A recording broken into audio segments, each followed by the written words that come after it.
고요한 새벽의 그림자, 어스름한 새벽, 워싱턴주 타코마를 감싼 짙은 안개가 마치 세상을 집어삼키듯 느릿하게 골목길을 기어다녔. 캐산드라 칸트렐은 아직 빛이 완전히 들지 않은 방 안에서 조용히 숨을 죽이고 일어났다. 그녀의 배는 볼록하게 부풀어 있었고 그 안에는 생명의 신비와 불안이 동거하고 있었다. 평소와는 다르게 그녀는 문을 무겁게 닫았고 마치 누군가에게 들키기를 두려워하는 듯 발끝으로 조심스럽게 걷기 시작했다. 계단이 삐걱거릴 때면 심장이 벌컥벌컥 뛰었다. 그녀의 엄마가 옆방에서 뒤척이는 소리가 퍼져나왔다. 캐산드라는 찰나의 망설임 끝에 문고리를 꽉 잡은 채 집을 나섰다. 밖은 새벽 안개에 덮여 모든 것이 뿌옇게 흐릿했다. 주변의 가로등 불빛이 한 줌씩 안개 속에 삼켜지며 마치 이 세상과 저 세상의 경계처럼 느껴졌다. 자동차의 차가운 금속과 하얀색 차체 위에 이슬이 방울방울 맺혀 있었고 그녀는 뒤를 한번 흐긋 돌아본 뒤 조용히 운전석에 올랐다. 전화기는 진동 모드였다. 친구로부터 도착한 메시지 알람이 울렸지만 캐산드라는 일부러 무시했다. 어딘가로 향하는 그녀의 숨소리와 핸들 잡는 손끝에는 미세한 떨림이 퍼져나갔다. 오늘은 뭔가 남다르게 이상하다. 마음속에서 불길한 목소리가 작게 속삭였다. 자동차는 어둠을 가르며 조금씩 멀어졌다.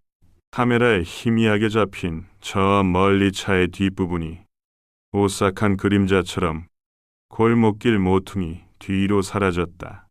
동시에 집안 공기는 점점 더 무거워지고 차가워졌다. 시간이 흐를수록 캐산드라가 남긴 흔적은 점점 희미해져 갔다.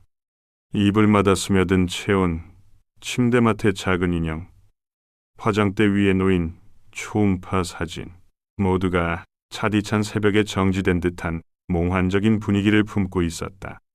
잠결에 번쩍 눈을 뜬 엄마는 직감적으로 무언가 잘못되었음을 느꼈다. 항상 외출할 때마다 메모를 남기던 딸이 오늘은 아무 말 없이 사라졌다. 문득 방문 옆 거울 속 자신의 얼굴에 깊은 주름과 불안이 얼룩져 있었다. 핸드폰을 확인했지만 캐산드라에게서 메시지는 오지 않았다. 전화벨이 허공을 울리지만 그녀가 있는 곳은 대답조차 없는 무의 공간처럼 침묵하고 있었다. 엄마의 손끈 떨리고 몸은 얼어붙었다. 가슴 한켠이 서서히 차오르는 공포로 조여오고 있었다. 딸이야말로 가족 중 누구보다 꼼꼼하고 자신의 행적을 늘 알리던 그런 아이였다. 곧 다녀오겠다던 말도 어디 간다는 동선도 그날따라 아무것도 남아있지 않았다. 침묵 속에서 거실 벽식의 초침 소리가 덜컥거리며 커져갔다. 해가 떠오를 무렵 집안 구석구석에는 점점 불길한 기운이 감돌았다. 문틈 사이로 들어오는 한 줄기 햇살도 아이러니하게 더 공허하고 스산하게만 느껴졌다. 차라리 나쁜 꿈이게. 엄마는 속으로 간절히 빌었다. 하지만 무서운 현실의 조각이 이미 이 집을 그리고 타코마 전역을 차가운 두려움으로 감싸기 시작하고 있었다. 그리고 그 순간 캐산드라의 행적은 세상에서 완전히 사라졌다. 지워진 흔적의 수수께끼 창밖에는 여전히 안개가 자욱했고 차가운 새벽 공기가 경찰본부까지 스며들었다. 프란츠 헬름케는 무거운 눈꺼풀을 비비며 책상 위에 쌓인 실종 신고서를 집어들었다. 수십 건의 평범한 소식. 그러나 임신 10주, 30대 여성, 아무 예고 없이 사라짐. 이라는 빨간 밑줄이 그어진 한 줄이 그를 붙잡았다. 직감이 뒤통수를 졌다. 단순한 실종이 아닐 것이라는 냉혹하고 어두운 예감. 프란츠는 곧바로 타코마 외곽의 조용한 동네로 차를 몰았다. 하루아침에 실종된 딸을 찾아 절박하게 울부짖는 엄마의 목소리는 집안 가득 메아리쳤고 남은 물기조차 사라진 커피잔이 테이블 한켠에서 하찮은 침묵을 지키고 있었다. 캐산드라는 절대 연락 안 하는 일이 없어요. 어머니의 음성은 쉰 듯 떨렸다. 무슨 일이 생긴 거예요? 제발 우리 딸 좀. 프란츠는 방 안 구석구석을 살피고 촉이 이끄는 대로 대문 밖 카메라 위치를 확인했다. 복도에 퍼진 어둠과 정막 뒤편, 이웃집에 설치된 CCTV가 조용히 깜빡이고 있었다. 그는 곧바로 녹화 영상을 확보했다. 불빛도 거의 없는 새벽, 흐릿하게 포착된 것은 의문의 차량 한 대였다. 캐산드라의 하얀색 마즈다가 마치 백색 유령처럼 골목 끝으로 미끄러져 사라졌다. 영상은 섬뜩할 정도로 조용했고 뒷모습이 멀어질 때마다 텅 빈 거리에도 일말의 불길함이 맴돌았다. 그러나 그 차량은 다시는 동네로 돌아오지 않았다. 시간이 흘러 프란츠와 형사팀은 점점 더 집요해졌다. 인근 모든 CCTV, 상점, 주차장, 심지어는 사유지에 달린 낡은 카메라까지 확인했다. 하지만 마치 누군가 모든 흔적을 의도적으로 지웠다는 듯 아무런 힌트도 남아있지 않았다.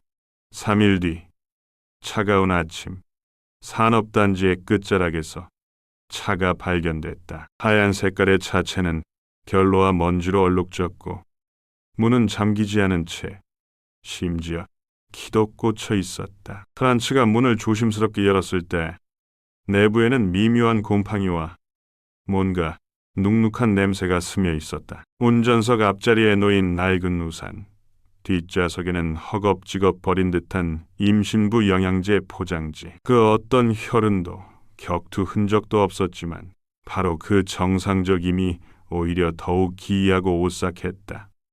프란츠는 당장 지문 감식을 실시했다. 그러나 차 내부는 면도날처럼 깨끗했다. 오히려 무결점에 가까울 만큼. 이건 우연이 아니다. 그가 중얼거렸다. 밖으로 나서며 어쩐지 등 뒤에서 누군가 지켜보는 기분에 소름이 돋았다. 자동차 주인은 을신연스럽게 적막했고 산업단지를 감도는 바람은 메마른 쇳소리를 끌고 다녔다. 방치된 공장, 창문 너머 어둠, 어디선가 낮게 깔린 동물 울음소리가 들려올 때 프란츠의 신경은 극도로 예민해졌다. 그날 밤 사무실로 돌아온 프란츠는 캐산드라의 이동 경로 분석에 몰두했다. 전화기 위치 추적, 신용카드 사용 내역, 어플 접속 기록. 하지만 모든 게 시간에 덧치되어 그를 조롱하듯 벽에 부딪혔다. 왜 그녀의 행방은 이처럼 흔적도 이유도 없이 증발한 것일까? 누군가가 이미 오래전부터 치밀하게 준비한 설정처럼 조각조각 거짓과 덫으로 길을 틀어막고 있었다. 창밖에선 어둠이 짙어지더니 사무실 창문 너머로 가로등 불빛이 미동도 없이 흔들렸다. 프란츠는 느꼈다. 어딘가 이 도시에 혹은 어둠의 어귀에서 누군가는 그의 시선을 의식하며 단 한 번의 실수도 남기지 않을 각오로 추적전을 벌이고 있다는 것을. 바로 그때 그의 핸드폰에 짧은 알람이 울렸다.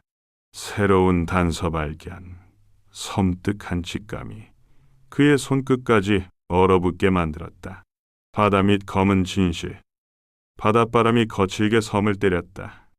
바쇼 섬의 해변은 음산한 안개와 파도 소리로 가득 차 있었다. 프란츠는 바닷가로 급히 달려왔다. 모든 감각이 분주한 듯 깨어 있었다. 그의 손에는 캐산드라의 마지막 위치가 찍힌 지도와 점점 희미해져가는 휴대전화 신호기록이 쥐어져 있었다. 아침 햇살이 바닷물 위로 희미하게 내리쬐었지만 바다는 짙은 암흑에 잠겨 있었다. 수면 위로 흔들리는 파도는 마치 무엇인가를 감추고 있음을 고백하는 듯 불안해 보였다. 수사팀은 이미 잠수부팀을 호출해 놓았으며 그들은 묵직한 장비를 쥐고 물가에 정렬했다. 프란츠는 그들의 눈높이에 맞춰 조심스럽게 설명했다. 마지막 휴대전화 신호는 이쯤이야. 범인이 바다에 무언가를 던졌을 가능성이 높아. 전화기에, 아니, 진실이 바다 밑에 있을지도 모른다. 잠수부 중 한 명이 망설이듯 고개를 끄덕였다. 이거 조류가 거세서 조심해야 합니다. 물살에 휩쓸릴 수 있어요. 한편 해변 위에는 양동이와 여러 개의 돌멩이가 나열되어 있었다. 형사팀은 직접 돌을 집어들고 해변에서 바다로 던져보았다. 누군가 여기서 물건을 던진다면 어디까지 날아갈 수 있을까요? 프란츠는 중얼거렸다. 한 명 한 명. 잠수부들은 차가운 바닷물로 들어갔다. 바닷속은 상상 이상의 암흑이었다. 해저는 들끓는 해조류와 날카로운 암석, 그리고 물살에 씻긴 뼈 같은 조각들로 우글거렸다. 손전등 불빛이 바닷물을 가르며 작은 먼지와 조개 껍데기, 무엇보다 미묘하게 빛나는 무엇인가를 비추었다. 잠수부의 심장 소리는 잠수복 안에서 북처럼 쿵쾅거렸다. 한참을 수색하던 중 한 잠수부가 무전기를 타고 떨리는 목소리로 외쳤다. 여기 무언가 있어요? 그의 손끝에선 약간의 전율이 흘렀다. 바닥에 박혀있는 검은 스마트폰 케이스. 표면에는 이끼와 모래가 덕지덕지 붙어 있었지만 분명히 캐산드라의 휴대전화였다. 빛에 반사된 그 작은 전자기기는 마치 구조신호처럼 바닷속에서 희미하게 반짝이고 있었다. 찾았다. 수면 위로 올라오는 순간 모든 팀원들의 시선이 한 곳에 집중됐다. 휴대전화가 방수팩에 들어있었고 안에는 아직 꺼지지 않은 심카드가 진동을 울렸다. 프란츠는 손수건으로 얼굴에 땀을 닦았다. 바닷물 냄새에 뒤섞인 채 비극의 단서가 그의 손에 들어온 순간이었다. 그는 그 자리에서 데이터 복구 전문가에게 급히 전화를 걸었다. 이 안에 무엇이 들어있을지 상상도 할 수 없어요. 여기에 그녀가 살아있었는지 끝까지 어떤 공포를 느꼈는지 다 들어있겠지요. 불길한 예감과 기대, 공포와 책임감이 뒤섞이며 그의 가슴을 죄었다. 해변을 뒤덮은 안개가 거칠 즈음 해안에서는 바닷바람에 날리는 모래, 누군가가 설계한 듯한 이상한 발자국이 뒤엉켜 있었다. 프란츠는 그 발자국을 따라 걸으며 섬뜩한 상상을 했다. 이 해안에 누가 왔었지? 새벽 어둠 속에서 무거운 무언가를 끌고 흔적을 남기지 않으려고 조심스럽게 발을 디뎠겠지. 그날 바닷물에 떠밀려온 검은 새가 해골처럼 마른 나뭇가지를 주워 삼켰다. 모든 것이 음산했고 진실은 점점 어둠으로 침잠해갔다. 전화기 복구가 시작됐다. 프란츠는 두려움과 집착이 뒤섞인 시선으로 작은 기기를 바라봤다. 혹시 그 안에 그녀가 마지막 순간에 남긴 음성, 피 묻은 손길, 두려움 속 속삭임, 그런 것이 은밀하게 담겨 있지는 않을까? 마치 마지막 유령이 남긴 메시지처럼. 해변을 떠나기 전 바닷물은 더욱 거세게 밀려왔다. 어둠 한가운데의 미약한 희망과 이루 말할 수 없는 공포가 교차하는 순간이었다. 그리고 프란츠는 속삭였다. 이 바다 밑에는 우리가 상상조차 못할 진실이 잠들어 있다. 어둠 속에 연인 모든 단서는 이제 한 남자의 이름을 겨누고 있었다. 정체를 감춘 채 그림자처럼 나타났다. 사라진 캐산드라의 과거, 그리고 그녀가 마음 한구석에 늘 남겨두었던 미완의 기억, 콜린 더들리. 프란츠 수사관은 밤새도록 캐산드라의 친구이자 유일한 증인 알렉산드라 맥네리와의 대화를 반복해서 떠올렸다. 캐산드라가 마지막까지 가장 고민하던 건 바로 그 남자였어요. 알렉산드라의 눈동자는 어딘가 슬프고 두려웠다. 그녀는 핸드폰의 메신저 내역을 보여주었다. 이번 주 초음파 검사도 콜린에게 말할까 말까 밤마다 저랑 이야기했죠. 무섭다고. 그 남자 정말로 무언가 숨기는 것 같았거든요. 알렉산드라의 증언 속엔 위태로움이 담겨 있었다. 캐산드라는 임신 사실을 전해야 한다는 압박감에 잠을 이루지 못했다. 한밤중 친구에게 문자를 보내며 불안마저 숨기지 못했다. 너덜너덜한 감정, 고요한 이불자리에서 끝없이 떨리는 손가락. 콜린은 연인이었어요. 오래전에 끝났지만 다시 연락이 닿았고 그 이후 점점 더 기묘하게 변했죠. 처음엔 서로 시시덕거리며 옛 추억 이야기를 나눴지만 어느 순간 콜린의 말투와 기색이 다 무너져 내린 듯 갑자기 어디선가 지켜보는 느낌이 들고 차가운 눈빛과 예민한 반응이 계속 느껴졌어요. 프란츠는 무겁고 불길한 심정으로 콜린의 신상 정보와 과거 행적을 한 줄 한 줄 되새겼다. 2006년 극장에서 인연을 맺었고 그 뒤로 고요하게 사라졌다가 2014년 다시 재회. 그러나 그가 이미 다른 여성과 동거 중이었던 사실이 섬뜩하게 다가왔다. 콜린은 우리에게 아무 말도 하지 않았어요. 그는 마치 두 개의 얼굴을 가진 사람 같았죠. 밖에선 다정하고 유쾌했지만 아주 작은 일에도 예민하게 반응하고 화가 날 때마다 침묵하거나 어딘가로 숨어버리는 습관을. 경찰 조사실. 차가운 조명 아래 콜린은 굳은 표정으로 앉아 있었다. 그녀와는 완전히 끝났습니다. 먹먹한 목소리, 감정 없는 눈. 2006년 이후 전화 한 통 한 적도 없어요. 우연히 쇼핑몰에서 스쳐 지나간 게 전부입니다. 임신? 난 아무것도 몰라요. 다 오해예요. 프란츠는 상대방의 눈동자를 집요하게 파고들었다. 하지만 콜린의 얼굴엔 미묘한 미소가 스치고 지나갔다. 혹시 지문 감식이나 전자기기 조사를 받아도 괜찮겠습니까? 그는 군더더기 없는 답을 내놓았다. 상관없습니다. 수사팀은 그 즉시 콜린의 휴대전화를 확보했다.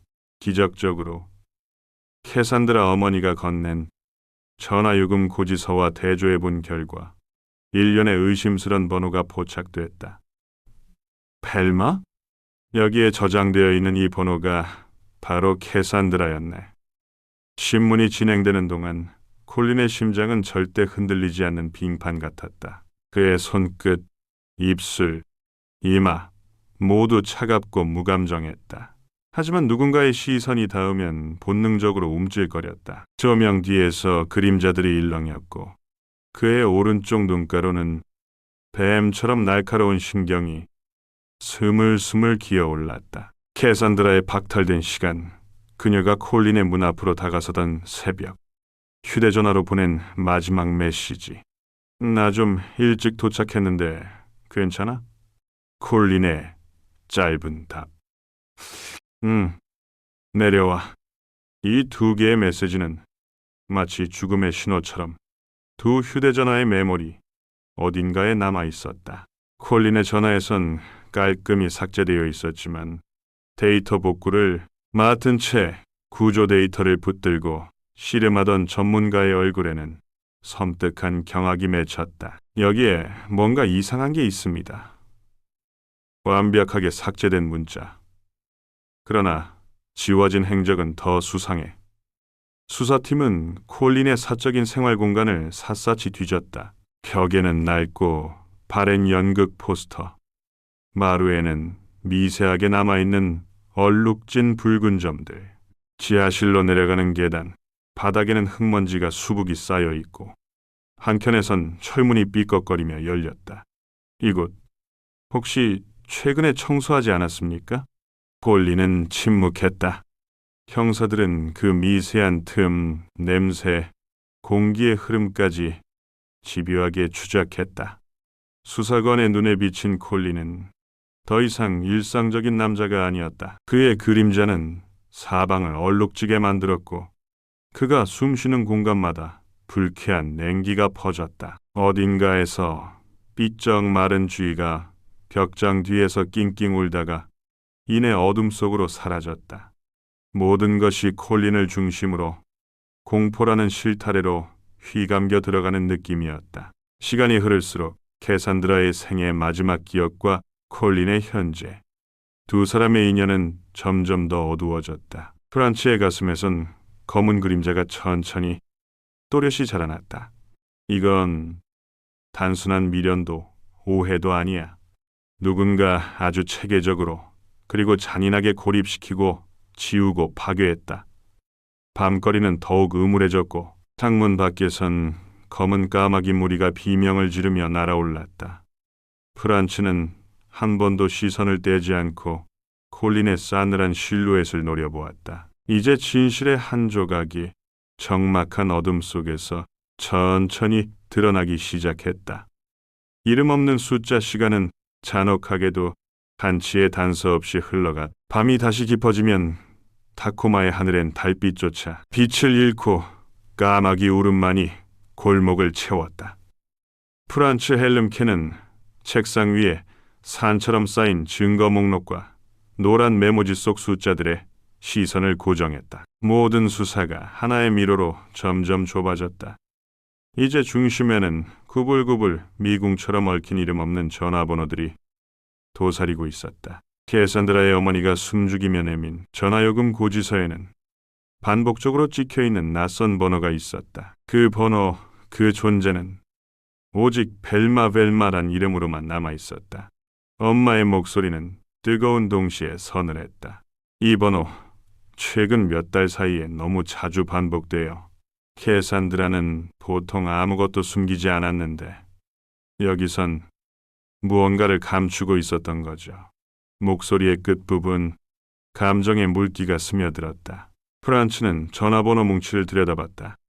숫자 하나하나가 도살장 터널처럼 차갑고 길게 뻗어 있었다. 형사팀은 즉각 통신사와 협조하여 통화기록, 문자, 위치 내역을 추적했다.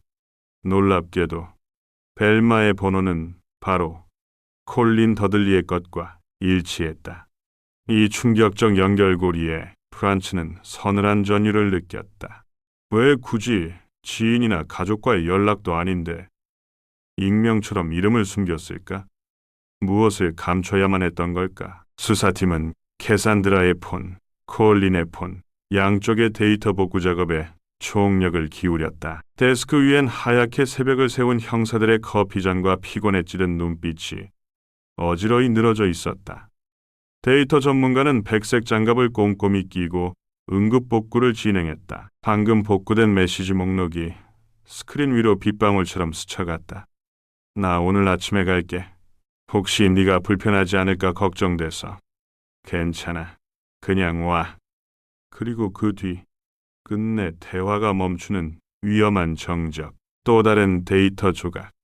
폰 위치가 동일 좌표에서 3시간 넘게 머물러 있다가 갑자기 신호가 꺼졌다. 마치 두 개의 탐침이 한 지점에서 만나 돌이킬 수 없이 얽혀버린 듯한 데이터. 프란츠는 이 집요한 정적이 가리키는 공포를 직감했다. 콜린의 통화 기록은 더 오싹했다. 그의 휴대전화 내역에는 미등록 번호로 주고받은 익명성 높은 문자들 수십 건이 지워진 채 남아있었다. 비어있지만 흔적은 남았다. 기술자는 말했다. 여기 평범한 삭제가 아닙니다. 메모리 자체를 반복적으로 덮어쓴 흔적이 있어요. 추적당하지 않으려던 의도가 분명합니다. 하지만 이조차도 모든 퍼즐을 맞추진 못했다. 경찰은 더 깊이 파고들기 시작했다. 콜린의 집, 내 컴퓨터, 태블릿, 심지어 집 연결, 와이파이 기록까지 하나하나 뒤졌다. 어둠 속에 숨어있는 숫자들은 다양한 형태로 그들의 영역을 빠르게 이동했다. 결국 한 가지 칠링한 사실이 드러났다. 콜린은 소셜미디어 속 가짜 계정들, 임시번호, 전용 메신저 앱까지 동원해 캐산드라와 접촉해온 것이다. 휘갈긴 닉네임, 번복되는 등록 정보, 이상하게 삽입된 심볼 숫자와 부호로만 남은 그림자들이 신체 없는 포식자처럼 데이터 어딘가를 부유했다. 수사팀의 기술 담당은 화면에 미약하게 남은 삭제된 텍스트 로그를 복원해내는데 성공했다. 언젠가 누군가 알게 돼. 네가 무슨 짓을 저질렀는지. 캐산드라의 마지막 메시지는 칼날처럼 짧고 서늘했다. 그날 밤 프란츠는 사무실 조명을 끄고 창밖을 내다봤다. 불길한 숫자 행렬, 데이터 로그, 익명 통화. 모든 게 암호화된 위협처럼 그를 노려보고 있었다. 콜린의 집. 이중 삼중으로 잠긴 방 안. 그는 자신만의 고요한 지옥에 홀로 갇혀 있었다. 창문 틈으로 작게 스며드는 빛조차 차단한 채 어둠 속에서 휴대폰 화면을 훑어본다. 며칠 전 지운 대화창을 망설임 없이 다시 확인한다. 넌 뭐든 덮을 수 있다고 생각하지? 내가 모를 줄 알았니? 캐산드라의 마지막 음성 메시지가 진동처럼 스며든다. 콜린은 미세하게 덜덜 떨리는 손으로 올해 중 가장 춥고 고요한 어둠 속에서 잠시 숨을 죽였다. 프란츠와 팀원들 또한 알아차렸다. 이 미로란 단순한 증거의 쌓임이 아닌 어둠 속에서 끝없이 스스로 증식하는 두려움의 숫자. 그리고 그 숫자 뒤에 숨은 인간의 잔혹함이라는 것을. 어떤 숫자는 이름이 없고 어떤 악몽도 소리 없이 번져간다. 그날 밤 경찰청 복도에는 오직 초침 소리와 형사들의 느릿한 숨소리만 남아 공기의 끝까지 긴장을 감돌게 했다. 그림자를 지나 아직 새벽도 오지 않은 시간, 바람은 한층 더 차가워졌고 헬름케 형사의 심장은 미친 듯 뛰고 있었다. 경찰 본부에는 피곤과 불안이 뒤섞인 침묵만이 가득 찼다. 프란츠는 책상 위 복원된 메시지들과 CCTV 캡처 사진, 통화 기록에 시선을 고정했다. 모든 단서가 하나의 호추름처럼 떠올랐다.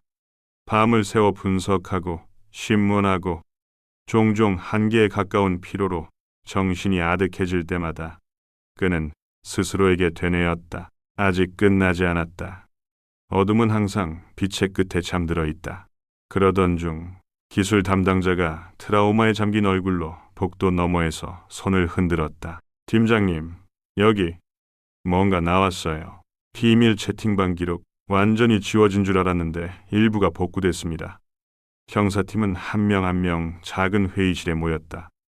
노트북 화면에 떠오른 것은 다수의 복잡한 닉네임, 특수부호, 기묘한 단어로 도배된 채팅 로그였다. 304, Vrain, ISM, 246, 전북, 익명성 높고 자동 소멸되는 채널을 썼습니다.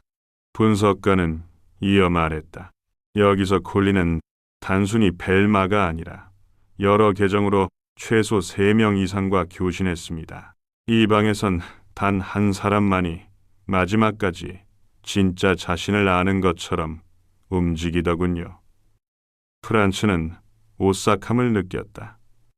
숫자 너머에 숨어있는 인간, 그 소름 끼치는 집요함, 추적의 방향은 급격히 섬뜩해졌다. 콜린의 최근 행적을 샅샅이 추적한 결과 사건 당일 밤 그는 집을 2차례나 벗어나 외곽 인적 없는 창고 쪽에서 약 30분씩 머문 흔적이 GPS에 찍혀 있었다. 거긴 사람이 드나들 만한 곳이 아닙니다.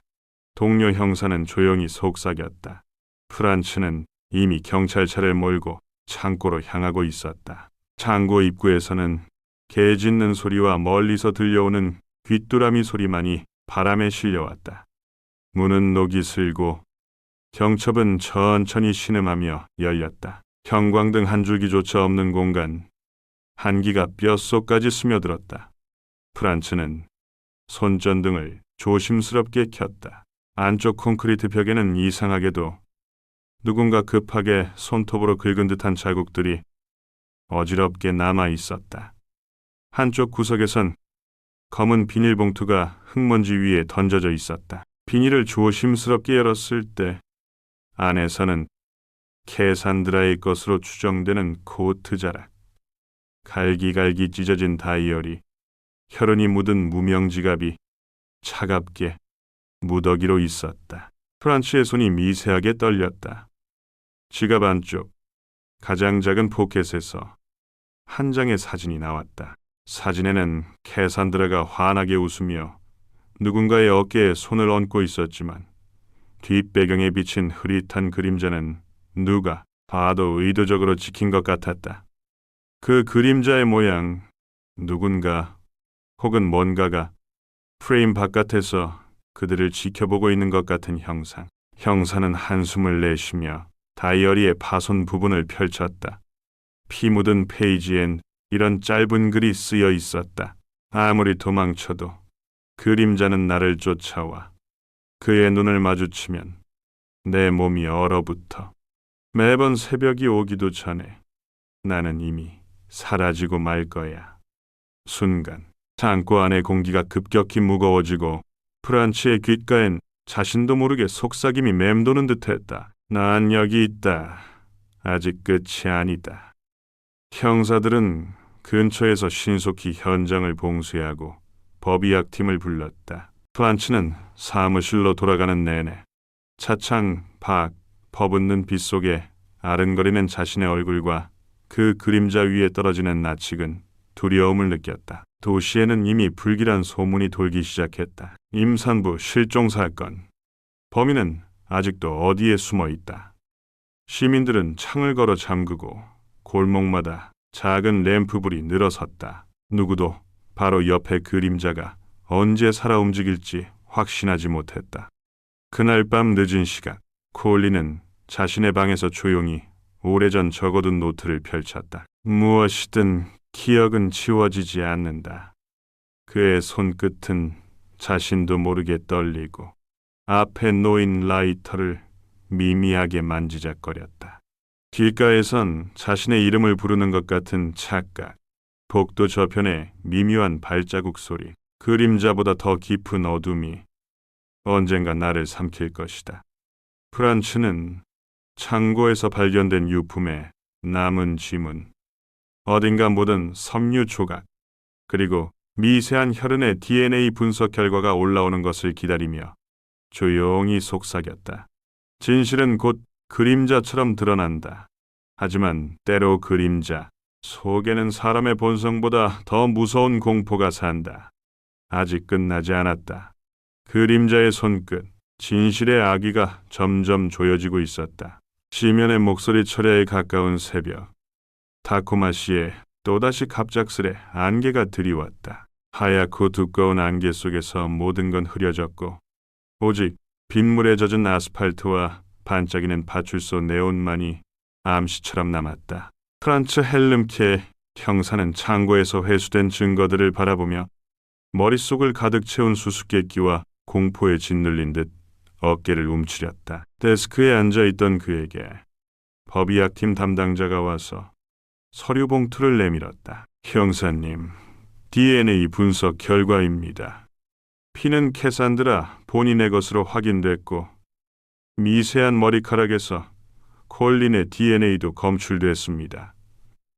거기에 다른 한 명, 이건 아직 신원 미확인입니다. 멀리서 누군가가 기침을 하는 소리, 사무실 시계 초침이 유난히 크게 들렸다.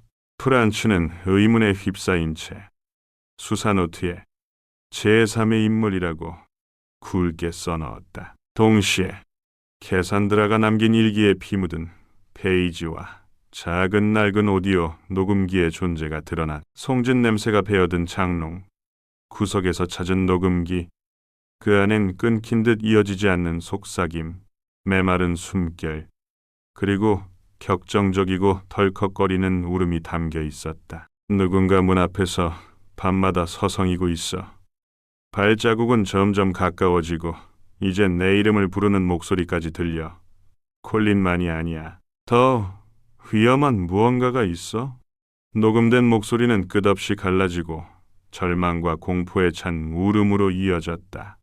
수사팀은 녹음 파형을 정밀 분석했다. 잠겨버릴 듯한 심장 두근거림, 숨죽인 채 입김이 섞인 속삭임 속에서 형사들은 두 번째 목소리가 희미하게 겹쳐 들어온다는 사실을 알게 됐다. 느리고 건조하며 섬뜩할 만큼 익명적인 음성. 넌 볼 수 없어. 그러나 나는 항상 곁에 있. 네가 외면하면 더 가까이 다가갈 것이다.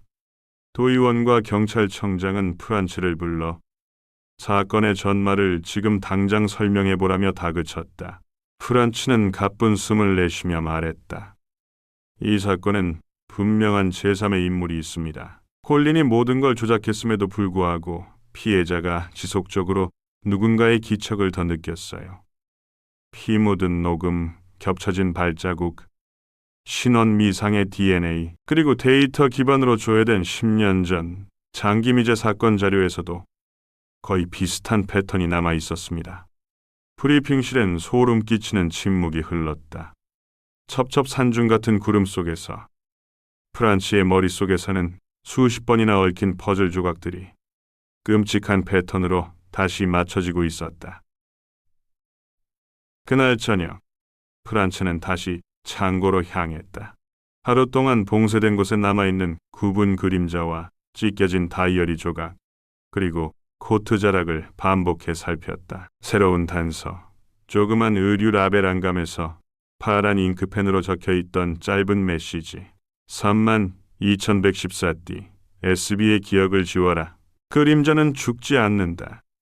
정신이 아득해질 만큼 어둡고 눅눅한 그 공간에서 그는 언젠가 감추어졌던 냉기와 악취가 다시금 살아나듯 퍼져나가는 걸 느꼈다. 형광등 아래 벽에 남겨진 손톱 자국 위로 그는 손을 올렸다. 네가 찾는 건 다만 목소리뿐이다.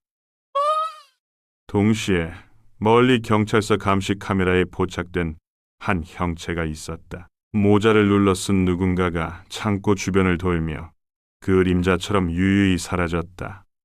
치밀하게 드리워진 어둠, 그리고 그 안에 또 다른 시면이 도사리고 있다는 사실을 프란츠는 온몸으로 실감했다. 도시 전체는 공포에 휩싸였다. 사건의 진실에 대한 목소리는 점점 커지고 시민들은 서로를 의심했다. 어둠이 짙어질수록 프란츠의 악몽도 더 깊어졌다. 어느 순간 그는 자신의 침대 머리맡에서 노란 번호표가 뒹구는 꿈을 꾸었다. 이해하지 못한 자는 결코 끝에 다다를 수 없다. 꿈속 목소리가 귓가를 찔렀다. 마지막으로 프란츠는 캐산드라가 남긴 손편지를 펼쳤다. 그가 누군지 알아. 넌 이제 멈춰야 해. 그러지 않으면 나처럼 어둠에 삼켜질 거야. 흔들리는 손으로 종이를 접은 그는 다시 조사 파일을 들춰본다. 지금 가장 무서운 건 어쩌면 사람이 아니라 사람 마음속에 살고 있는 시면의 목소리였다.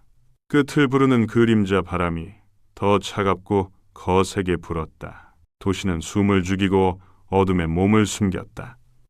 사건의 시면은 더욱 극적으로 드러나기 시작했다.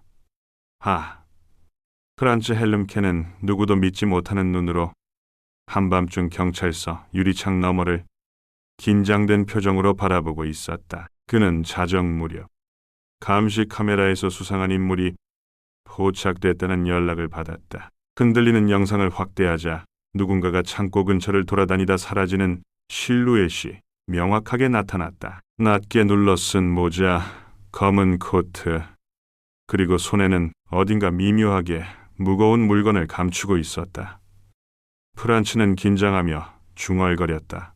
지금 이 순간에도 누군가가 이 모든 진실을 감추고 있어. 수사팀은 즉각 현장으로 출동했다. 창고엔 이미 경찰차 경광등 불빛이 미약하게 일렁이고 있었다. 코끝에 각인된 죽은 동물의 썩은 내와 미세하게 감도는 차가운 피비린내. 어둠 속에서 손전등이 흔들리 때마다 바닥에 웅푹 패인 자국, 이상하게 흩어진 점토 조각, 그리고 벽에 번진 핏자국이 하나둘 드러났다. 한 형사가 웅크린 채 말했다. 여기 새로 남긴 발자국입니다. 어제까지는 없던 겁니다. 프란츠의 심장이 세차게 뛰었다.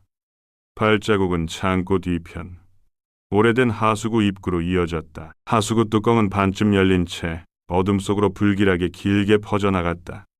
프란츠와 팀이 손전등으로 조심스럽게 좁고 축축한 하수구 안을 비추었다. 그 안엔 낡은 운동화 한 짝, 갈기갈기 찢긴 노란 수첩, 혈흔이 번진 휴지 조각, 그리고 무엇보다도 정신이 번쩍 드는 듯한 검은 종이 한 장이 놓여 있었다. 종이에는 어린아이가 깨진 연필로 급하게 쓴 것 같은 뒤틀린 한글과 숫자가 빼곡했다.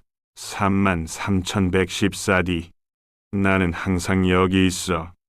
넌 절대로 빛을 보지 못할 거야. 그 메시지 끝은 미세하게 떨린 글씨로 마지막 문장이 이어졌다. 그림자는 죽지 않아. 시면 속에 또 다른 입이 있다. 팀원 한 명이 갑자기 몸을 뒤로 젖혔다. 형사님, 여기 사람 머리카락이랑 유전자 샘플로 쓸만한 혈흔이 더 있습니다. 모든 것이 마치 누군가가 일부러 남긴 듯 엉켜 있었다. 그날 밤 프란츠는 경찰서로 돌아오며 불 꺼진 차 안에서 손등으로 이마의 땀을 훔쳤다. 그가 받은 메시지, 법의학 분석서, 그리고 그림자처럼 쫓아오는 과거 미제 사건 자료. 그 모든 퍼즐들이 머릿속에서 도는 악몽이 되었다. 돌연 팀원 중 한 명이 자신의 컴퓨터 화면을 부르며 소리쳤다. 이 사진, 이번에는 명확해요. 이 그림자, 콜린. 그리고 이름 없는 제3의 인물. 표정까지는 안 보이지만 이 특이한 걸음걸이, 이 실루엣은 10년 전 그 연수의 미해결 사건, 용의자와 거의 동일합니다. 실종 목록을 대조하며 잊혔던 또 다른 어둠이 서서히 드러났다. 수사는 새로운 국면으로 접어들었다. 콜린의 집을 다시 수색한 프란츠는 마침내 오래된 나무 상자 안에서 철제 자물쇠로 잠긴 회색 노트를 찾아냈다. 노트를 펼쳤을 때 페이지마다 남아있는 것은 날짜, 시각, 낯선 이름, 그리고 반복되는 짧은 문장들이었다. 나는 그림자가 아니다. 나는 문이 열릴 때마다 태어난다. 그 문을 통과한 자만이 나를 본다. 노트를 넘기던 손끝에 프란츠는 소름이 돋는 걸 느꼈다. 하단엔 캐산드라의 이름과 함께 기억을 소거하라. 증인을 없애라. 라는 명령문. 그리고 여러 장기미제 피해자의 이니셜이 적혀 있었다. 이윽고 프란츠의 휴대폰 진동이 울렸다. 비공개 번호. 도망칠 수 없어. 너마저 어둠에 삼켜지기 시작했어. 목소리는 낮게 속삭였다. 그 순간 사무실 천장 조명 너머로 길게 들이운 그림자가 꿈틀대는 듯 했다. 프란츠는 온몸이 얼어붙은 채 창밖으로 하늘을 바라보았다. 아침은 오지 않았다. 도시는, 그리고 그의 영혼도 끝을 부르는 그림자에 완전히 잠식되고 있었다. 결말의 문턱에서 새벽은 오지 않았다. 불 꺼진 도시는 죽은 자의 숨소리처럼 침묵에 잠겨 있었다. 불길한 그림자는 골목마다 찌뿌듯이 드리워졌고 한 줌 남은 빛마저 검은 안개 속에 삼켜졌다. 혼돈의 중심에서 프란츠의 엘름케는 마주할 수밖에 없었다. 아직 풀리지 않은 공포와 점점 또렷해지는 진실의 외침. 그는 사무실 책상 위에 어지럽게 흩어진 증거물 콜린에 회색 노트, 피에 젖은 코트 조각, 낡은 녹음기, 이름 없는 머리카락, 아이 손글씨로 휘갈긴 검은 종이. 그 모두와 끝없는 시름에 시달렸다.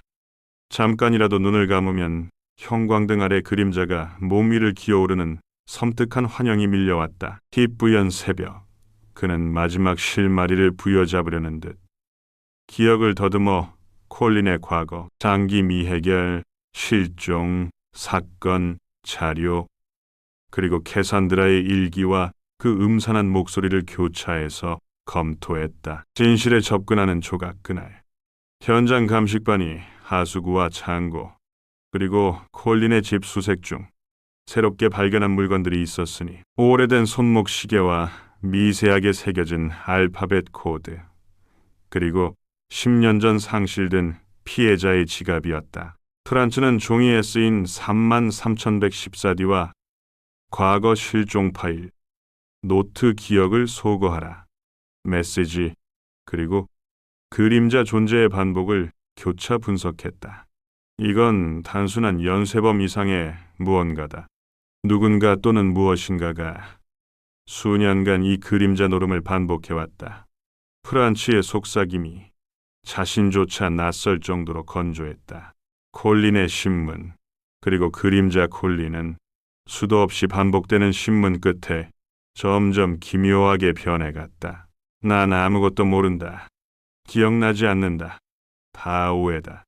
그러나 문득 프란츠가 비공개 번호에서 너를 부른 그 음성, 네 그림자 뒤에 있던 실루엣, 네가 지운 메시지에 반복된 암호 모두 네 짓이 아닌가?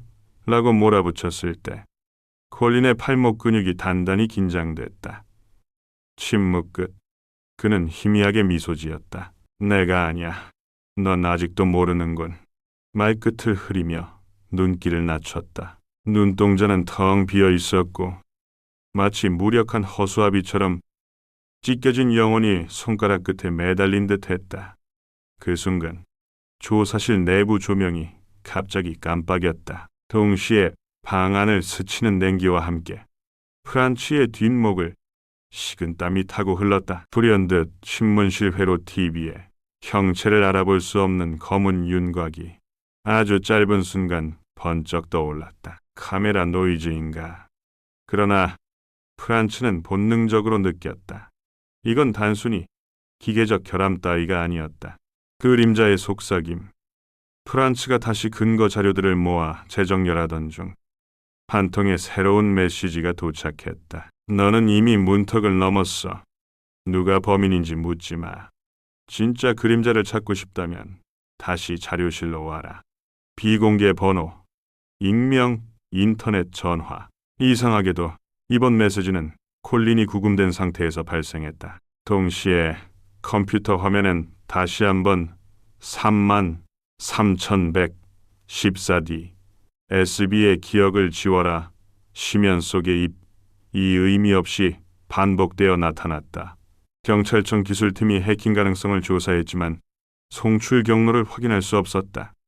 마지막 추적 프란츠는 단서를 쫓아 폐기된 옛 자료실로 향했다. 깜빡이는 노란 전구 아래 좁은 계단을 따라 지하로 내려갈 때마다 그의 발밑엔 자신의 그림자가 이상하게 틀어지고 무너지는 것 같았다. 방 안은 오래된 서류와 먼지, 축축한 습기에 뒤엉켜 악취가 코끝을 찔렀다. 한 구석에 쌓인 서류들 사이에서 그는 뜻밖의 오래전 실종된 피해자 가족들의 편지 다발을 발견했다.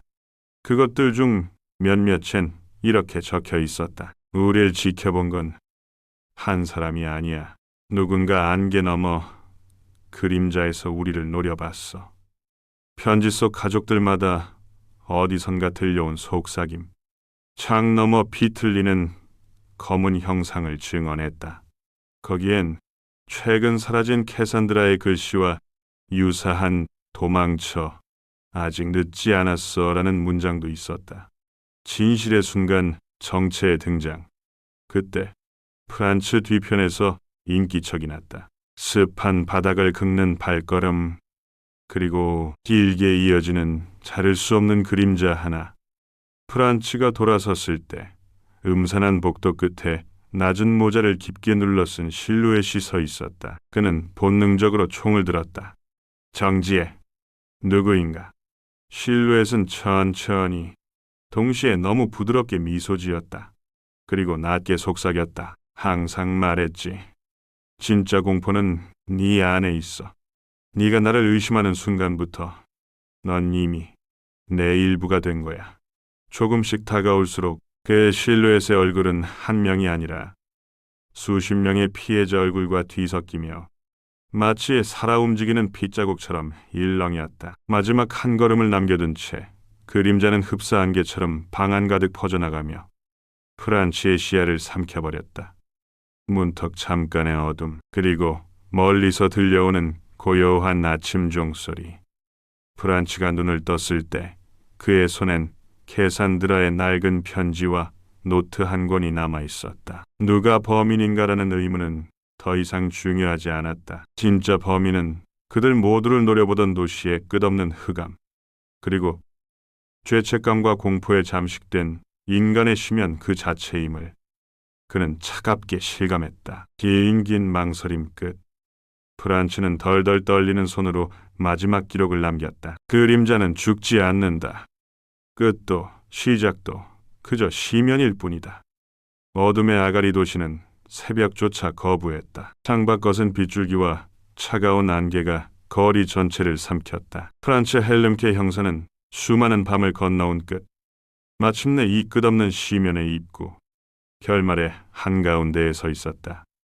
그의 손끝엔 땀이 맺혀 있었고 가슴 속엔 피로와 공포, 그리고 알려지지 않은 무언가에 대한 예감이 소용돌이 쳤다. 비명과 속삭임 경찰청 전체는 극도의 경계 모드로 전환된 정체불명의 침입자가 지하 자료실에 사라졌다. 무전기가 터져나오고 경광등 불빛이 깜빡거리며 어둠을 더 깊게 조각냈다. 프란츠는 이미 서류 다발과 손전등, 권총을 움켜쥐고 지하 계단을 달렸다. 빗속을 찢는 사이렌 소리, 어딘가에서 터지는 찢어진 단말마의 비명, 미세한 발자국 소리, 그리고 바닥 깊숙이 울리는 묵직한 울림들이 현실과 환각을 뒤섞었다. 그가 도달한 오래된 지하실 안에서 이상하게 뒤틀린 그림자 하나가 기다리고 있었다. 형광등은 깜박였고 금방이라도 고장날 듯 끊긴 전선이 천장에서 매달렸다. 벽에 새겨진 손톱 자욱과 바닥을 덮은 핏자국, 그리고 무수히 겹친 발걸음. 그 한복판에서 누군가의 무표정한 얼굴이 프란츠를 똑바로 노려보고 있었다. 온몸을 감싼 공포의 실체, 그곳엔 코올린의 모습도, 추가 실종자 자료의 이니셜도, 그리고 수많은 미해결 사건의 흔적들이 끈질기게 맴돌았다. 정체불명의 그림자 형체는 무거운 검은 코트, 낮게 눌러쓴 모자. 하지만 얼굴은 끝내 또렷하게 드러나지 않았다. 오히려 그것은 수많은 눈과 손, 입이 뒤엉킨 환영 같았다.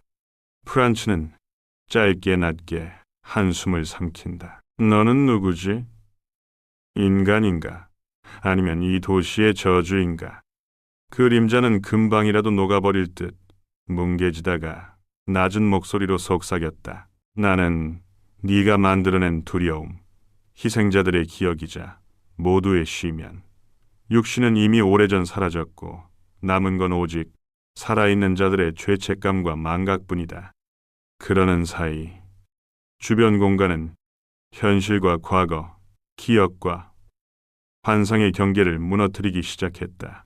프란츠의 눈앞에는 과거 사건 현장의 참혹한 풍경들이 망막에 투영되었고 피해자들의 비명과 가족의 울음, 그리고 자기 자신조차 알 수 없는 속삭임이 머릿속을 파고들었다. 진실의 파편과 시면을 걷는 형사 프란츠는 끈질기게 멱살을 붙잡듯 마지막 남은 단서, 마지막 증거, 피해자들이 남긴 메모, 여러 해에 걸쳐 반복됐던 33,114뒤 기억을 지워라. 그림자는 죽지 않아라는 조각들을 연결했다. 이 도시는 누구도 용서하지 않아. 어둠이 곧 심판이고 누구도 빠져나갈 수 없는 운명이다. 실루엣은 조용히 우리 곁을 맴돌던 사라지는 줄 알았던 미제 사건 피해자들의 얼굴로 바뀌었다. 괴이한 현현, 절망의 파도. 그림자에서 뻗어나온 손끝이 프란츠의 어깨를 스쳤다. 그의 귀에는 끝내 이해할 수 없는, 하지만 영원토록 맴도는 피곤한 목소리가 파고든다. 너조차 이제 이 시면의 일부야. 기억해. 누군가 널 잊을 때 네 그림자가 또다시 깨어난다는 걸. 순간 프란츠는 자신의 손에 피가 묻어 있음을 발견한다. 그의 눈앞에 펼쳐진 풍경은 더 이상 현실이 아니었다. 이곳에는 빛도 새벽도 탈출도 없다. 오로지 상실과 죄책감, 그리고 끝을 알 수 없는 어둠의 입만이 입을 크게 벌리고 있었다. 마지막 경계. 운명의 쉬면 형광등이 완전히 꺼졌다. 프란츠의 숨소리만이 텅 빈 방을 울렸다. 저 멀리 지나가던 순찰대가 소리친다. 형사님, 어디 계십니까? 형사님. 그러나 그는 더 이상 그곳에 없었다. 시면이라는 바다에 삼켜진 채 오직 도시의 어둠과 함께 그의 그림자가 새로운 악몽의 시작이 되었음을 차가운 바람이 조롱하듯 속삭이고 있었다.